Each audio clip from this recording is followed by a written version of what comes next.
బోయిన్పల్లి మండలం కొదురుపాకతో పాటు వెంకట్రావుపల్లి ప్రధాన బస్ స్టాప్ల వద్ద బస్ షెల్టర్లు ఏర్పాటు చేయాలని బోయిన్పల్లి సిపిఎం మండల శాఖ డిమాండ్ చేసింది. ప్రధాన రహదారిని ఆనుకుని ఉన్న కొదురుపాకతో పాటు వెంకట్రావుపల్లి గ్రామాల నుండి కరీంనగర్తో పాటు సుదూర ప్రాంతాలకు ప్రతినిత్యం ప్రయాణికులు అధిక సంఖ్యలో తరలి వెళ్తుంటారు.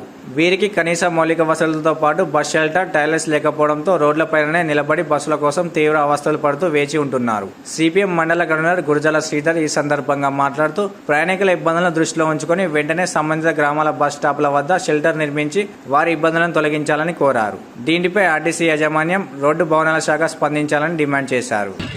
ఇక్కడ కుదురుపాక చౌరస్తా అలాగే వెంకట్రావుపల్లి చౌరస్తా ఏదైతే ఉందో మరి ఇక్కడ మహిళా ప్రయాణికులకు ప్రతిరోజు తీవ్ర ఇబ్బందులు ఎదుర్కొంటున్న పరిస్థితి లోపల మరి ఇప్పుడు ఎండాకాలం దంచి కొడుతున్న ఎండలు మరి ఇక్కడ మహిళా ప్రయాణికులు ఎటు పోయినా దూర ప్రయాణాలు చేస్తూ కూడా ఇక్కడ గంటల తరబడి బస్సుల కోసం ఎదురు చూసే పరిస్థితులు ఇక్కడ బస్ షెల్టర్లు లేకపోవడం ఈ ప్రభుత్వ సిగ్గుమాలిన చర్యగా భావించడం జరుగుతుంది.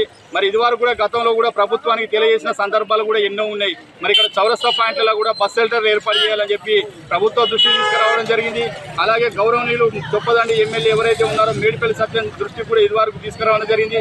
ఇప్పుడు ఈ విషయం తీసుకొచ్చినా కూడా 3 నెలలు కావస్తున్నా కూడా ఈ మండలం లోపల ఎలాంటి కనీస వసతులు ఏర్పాటు చేయడంలో ఇక్కడ ఉన్న ప్రభుత్వ అధికారులు కానీ పాలకులు కానీ పూర్తిగా విఫలమయ్యారు. కాబట్టి మండల సిపిఎం పార్టీ పక్షాన బేషరతుగా ఇక్కడ మహిళా ప్రయాణికులకు ఇక్కడ కొదురుపాక చౌరస్తా అలాగే వెంకట్రావుపల్లి చౌరస్తా మీద యుద్ధ ప్రాతిపదికన బస్ షెల్టర్ ఏర్పాటు చేయలేదు. ఎందుకంటే తీవ్ర ఇబ్బందులు ఎదుర్కొంటారు కాబట్టి ఇటు వానాకాలం వచ్చినా ఇటు ఎండాకాలం వచ్చినా ఈ చౌరస్తాల మీద నిలబడే పరిస్థితులు ఉంటుంది. కాబట్టి ఖచ్చితంగా మహిళల పట్ల చిత్తశుద్ధితోటి అనుకొని కనీస వసతులు ఏర్పాటు చేయాలని చెప్పి మండల సిపిఎం పార్టీ పక్షాన గౌరవనీయులు ఎమ్మెల్యే చొప్పదండి సత్యం మేడిపల్లి సత్యం గారికి మరొక్కసారి దృష్టికి తీసుకురావడం జరుగుతుంది.